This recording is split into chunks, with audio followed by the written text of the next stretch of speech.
one is linked. Yeah. Okay. Whoa. Oh, wow. That was exciting. Hi, everybody. This is really weird. I just need to say how weird it is. It has been a very long time since I've been on a stage in front of so many people, but I'm very happy to be here. Anyway, so I am obviously Stefanie. I am an American based in London. I've lived there for about 20 years now, and I work as a designer, artist, and author, and I mainly work on experimental data design projects. Ooh, okay, so it's working. The best way I found to describe the work I make is to say that I'm a designer whose favored creative material above all others is data. So instead of using photography or pencil or collage or whatever to communicate or respond to a subject, data is the material that I choose to work with. And when I use this material, I aim to communicate messages that go beyond the insights found within the data, where my end intention is to create a work or communicate a message that's often more subjective or more emotional than what's traditionally found within a chart or data viz. So, in contrast to the previous talk, another thing about me is I don't really code much, although I do often collaborate with developers. And this is because very early on in my practice, I analyzed and gathered data by hand, and so this early constraint often influenced me to work with data in a very handmade way, and so you'll see this influence through a lot of the projects that I'll show you today.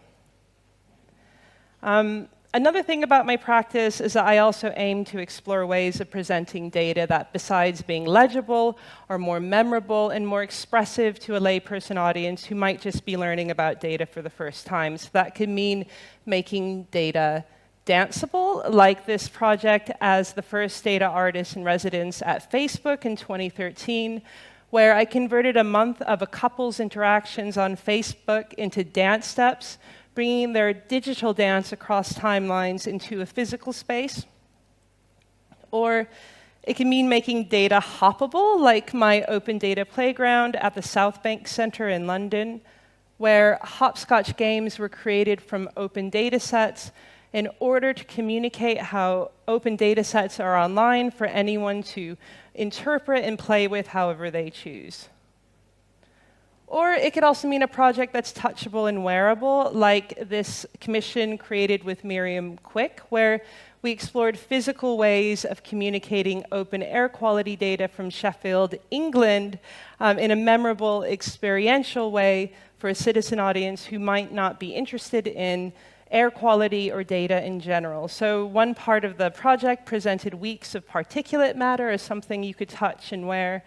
And then the other part communicated a day of pollution levels in Sheffield through glasses that would make your vision more or less polluted and hazy depending on the data.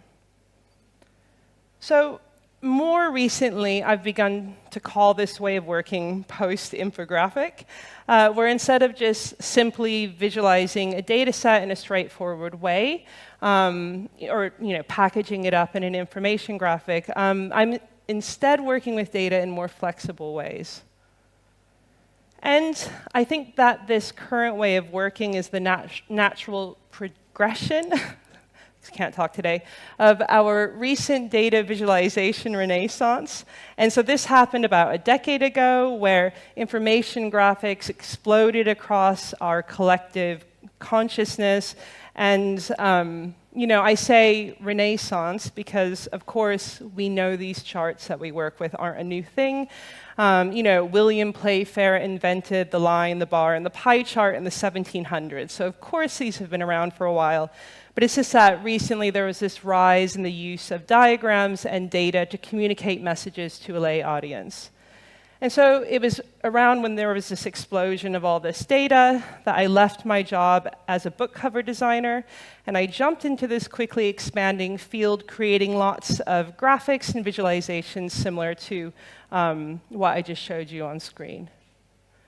Where at that time, there was this process where if you have data, you turn it into an explanatory graphic or data visualization or whatever you want to call it.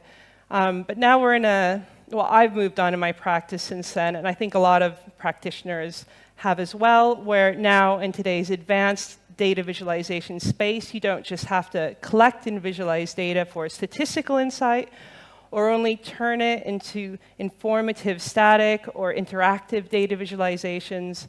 But now data is this in-between material, in between many disciplines, where a data set can be a scientific and analytical material that data scientists and infographic designers work with. But it can also be used for and function for many different things. And so I'll discuss some of these new spaces now using a few of my recent post-infographic projects as examples. So we'll just start here, how we work with data now, or how we can use data now. And firstly, a data set and its visualization can function as the souvenir of an experience. And this can be shown in my collaboration with Georgia Lupi, a New York-based information designer. Now, Georgia and I had met only twice in person when we decided to collaborate, as we discovered that we had a lot in common. The main thing being that we don't really code, but prefer to work with data in this very handcrafted, analog way that I described earlier. And so we decided to challenge ourselves. Could we get to know each other better through data alone? But we had this issue where we lived on completely different continents, so how could we create an off-screen collaboration? So in the end, our greatest challenge, long distance, was our biggest asset, and so together we came up with a project we called Dear Data, a year of sending each other hand-drawn data postcards back and forth across the Atlantic. Starting on the 1st of September and lasting a year, every week we collected our personal data around a shared topic to investigate aspects of ourselves and our days that we then share with the other person. And then when this data was collected, at the end of the week, we'd spend time analyzing our data, then drawing our visualizations and their annotations on a postcard, and then once we were finished, we would drop the postcard in a mailbox or postbox, wait with our fingers crossed, and then if all went well, the postcard would hopefully arrive at the other person's address, and then we would grab a coffee, sit down with the postcard, and read and learn more about the other person's life.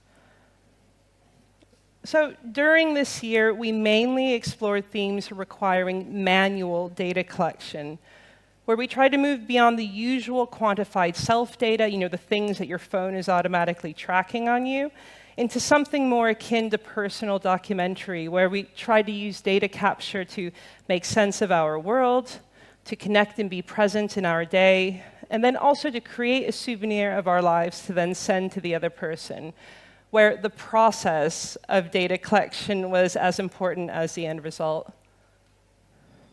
And so the project lasted a year, and it culminated in 52 weeks of personal data sets and custom visualizations. And examples of some of mine are shown on screen. And that's a really quick run through the project, but it's also in book form. And then there's also a second book that we made, Observe, Collect, Draw, which is this visual journal that most ages and abilities can use to document their lives through gathering and drawing their own data. And as mentioned, the original collection was acquired as part of the permanent collection of MoMA in New York in 2016. And finally, after not being on display for a while, it is on display if you happen to be in New York. So if you're there, go and have a look. And so that's a really great response to the project, well, what started as a personal project. But I think the thing that has excited us more is that we found that this manual, domestic way of introducing people to data resonated with them, as we've also received emails from Dear Data correspondence projects, or from people starting Dear Data correspondence projects of their own, or who are using it as part of their teaching materials and beyond to help students learn to collect and present data. So you can see that with this, a wider audience has connected with this project in a way that we never anticipated.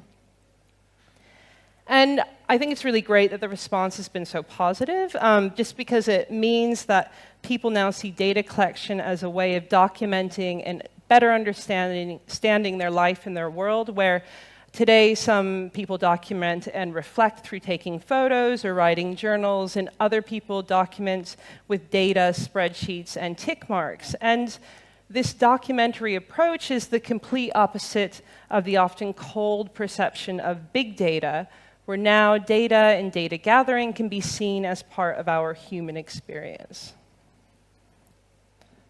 Okay, so that's one way that I'm working with data in a different way. What else can a data set become? Well, next, and I mean, we've seen a lot of this today, a data set can also function as something that artists respond to and work with, where now we live in this world where the data sets around us are as much a part of our lives as many of the other traditional subjects that artists have responded to over the centuries. And in this space, the way data is used is much more flexible than the traditional data visualization, where there is scope to break the rules that many practitioners use to guide the creation of more traditional charts. Now, say a week ago, very, very recently, I completed an art residency with the UK research group, People Like You. They're a group looking at the outcomes and consequences of data personalization, so where data is used to personalize our experience across many fields, like, say, Netflix or Amazon. People like you like things like this, for example. And as part of the project, my focus was on the use of data to personalize medicine and medical care. And this was a special type of residency. It was a specific art as inquiry residency, where the research derived through my art practice complemented the more traditional research on this project. And for me, my research focused on how the people who work with medical big data perceive the people behind the numbers who consent to their data being collected and stored in biobanks. So what is a biobank?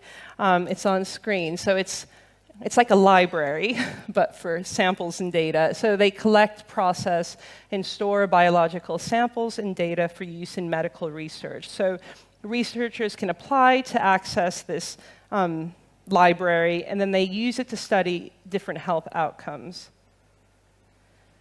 And then I really focused my research on the UK airwave health monitoring study, a cohort study in biobank that's been following the lives of 53,000 members of the UK police force since 2014.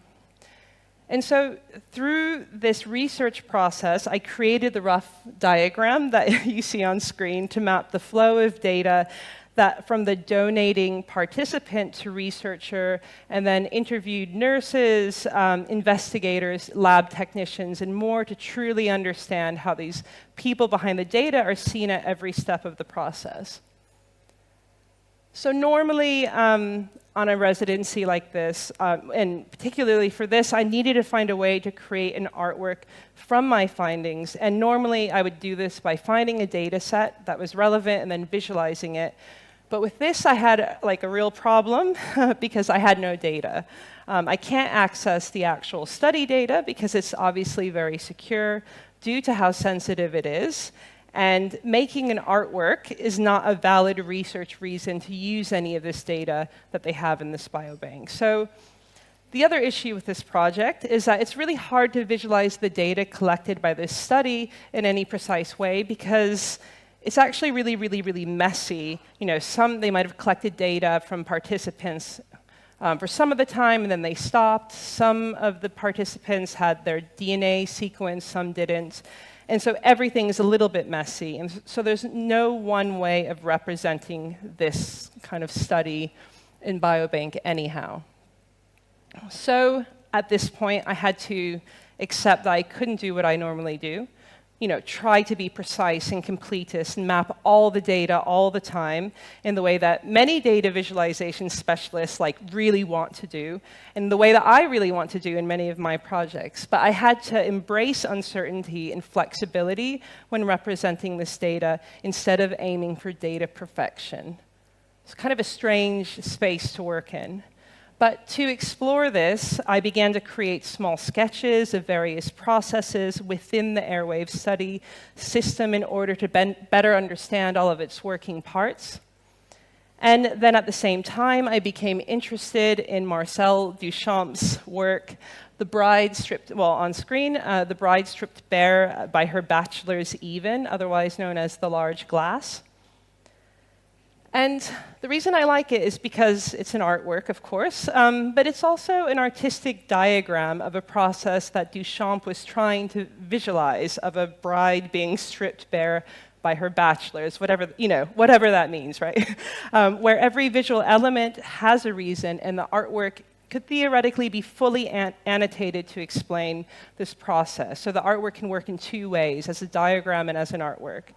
And so I became interested in creating similar artistic diagrams during my residency, where I wanted to faithfully present all of the data and information that I had discovered, but I also just had to accept that the result might not be completely accurate, but might sit in this in-between space where some creative license was okay.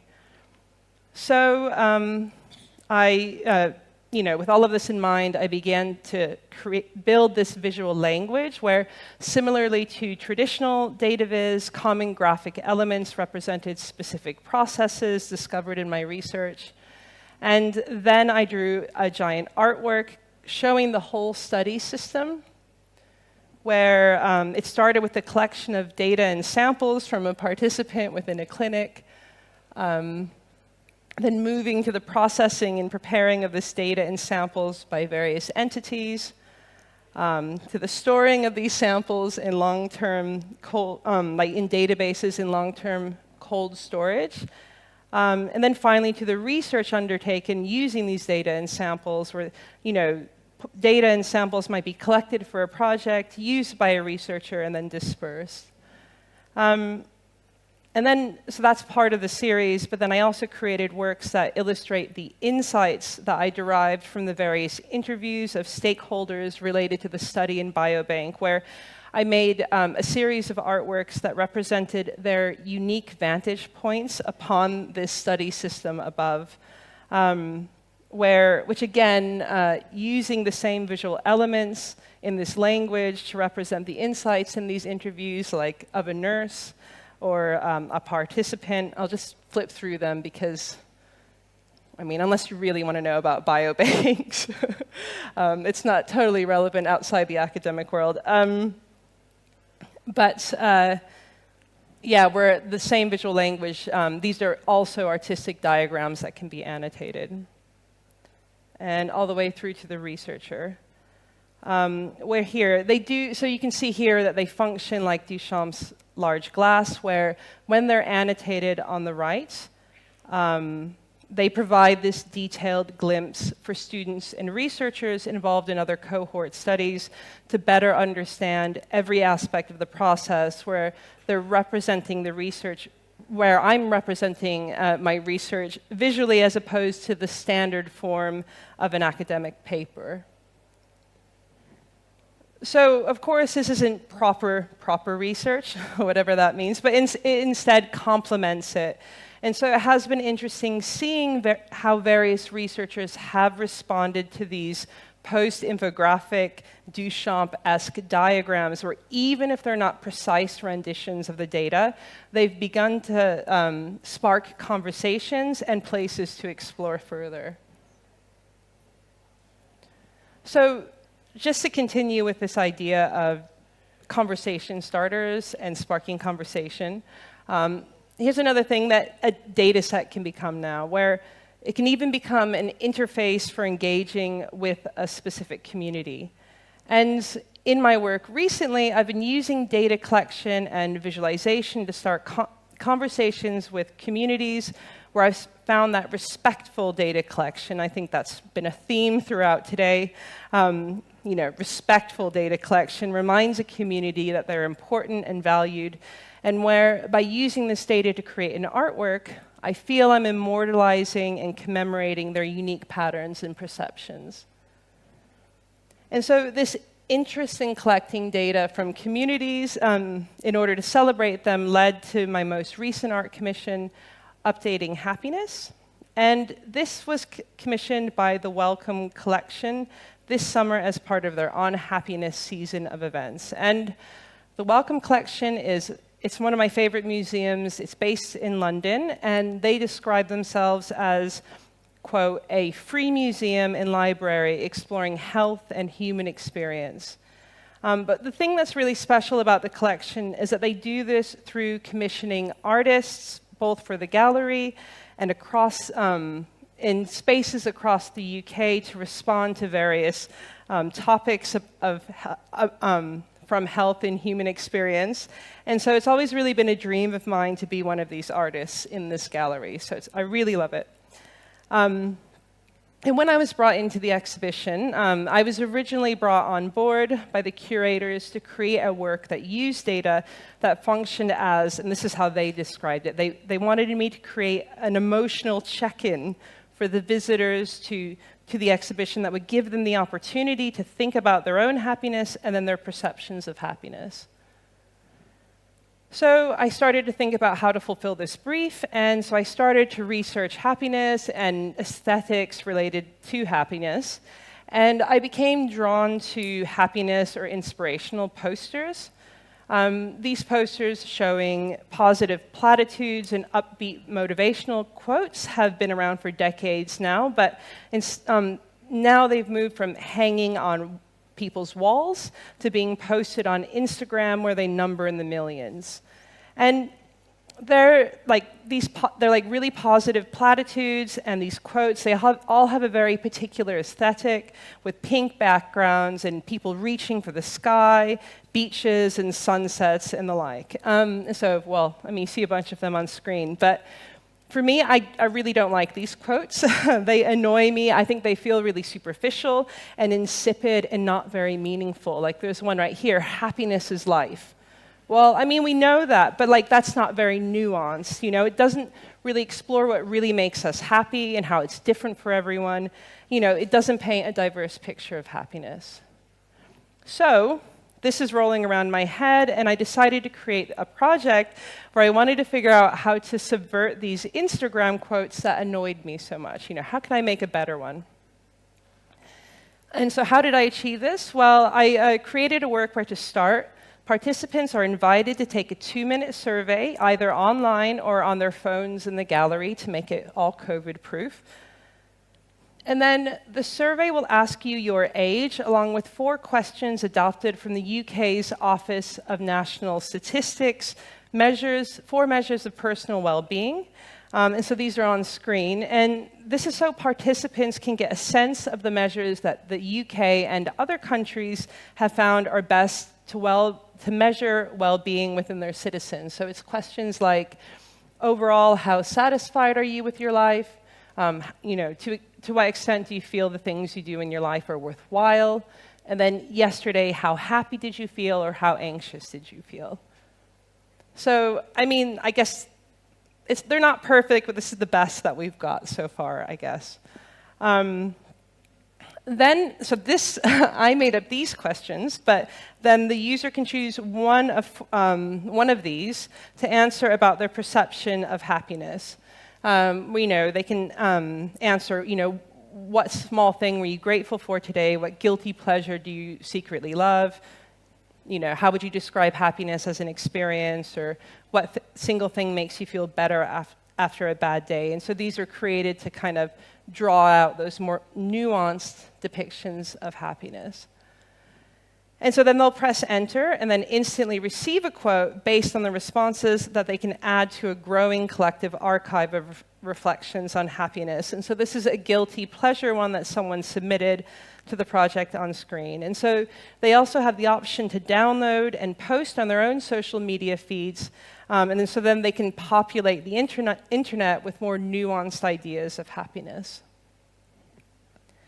Where the general aesthetic is what everyone related, who's been involved in the exhibition has been calling the rave tapestry.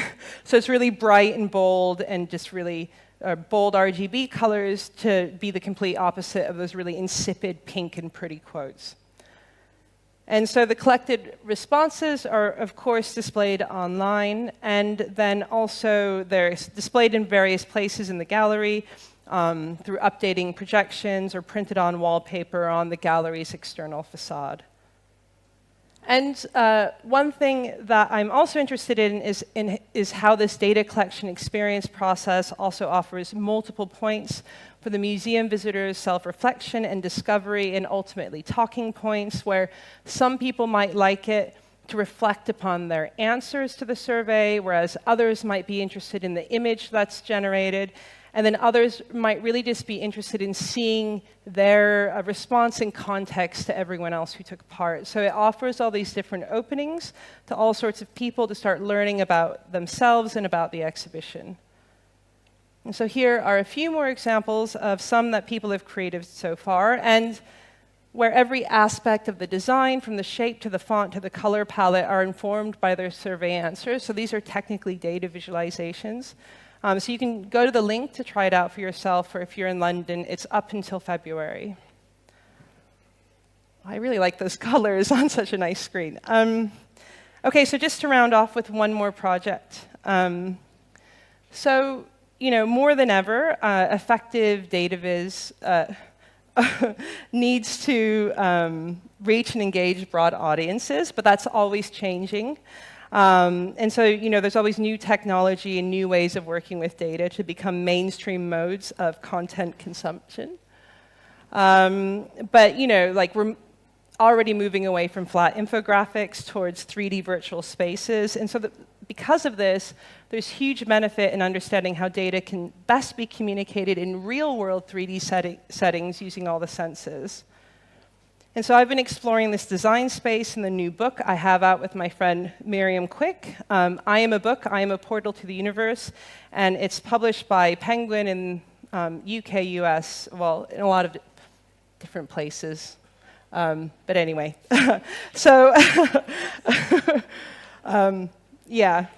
Anyway, it's on Amazon. Is that, yeah, it's available. So this book started with a meeting in a cafe in South London, where we both felt like we were suffering with chart fatigue, where we felt like we didn't feel like we were doing anything new with data, and we felt like we were stuck in a rut. And so our chart fatigue meant we also grew weary of well-worn formats like the infographic book. So, this was an innovative format a decade ago that completely transformed the data design landscape, but it's long since been superseded by online graphics. But we still love books, so we asked ourselves, how can we make something different than the standard info book, and what does that mean in practice?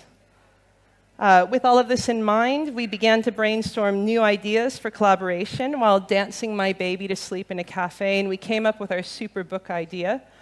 What if we made the book itself the measuring device? So this is how it worked, where the general concept was that the book itself is a measuring device that can be used to measure things.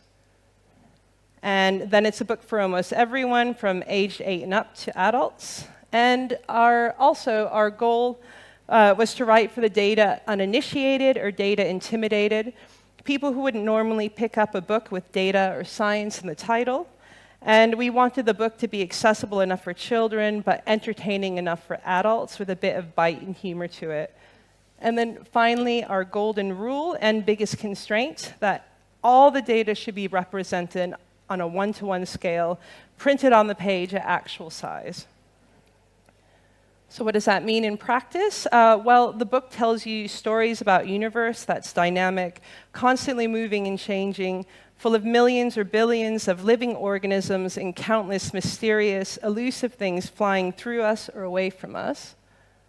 Like this spread that estimates that, based on the book's volume, there are probably 187,000 relic neutrinos passing through it at any one time. So a relic neutrino is a subatomic particle left over from the first moments after the Big Bang. So I guess they're going through all of us right now.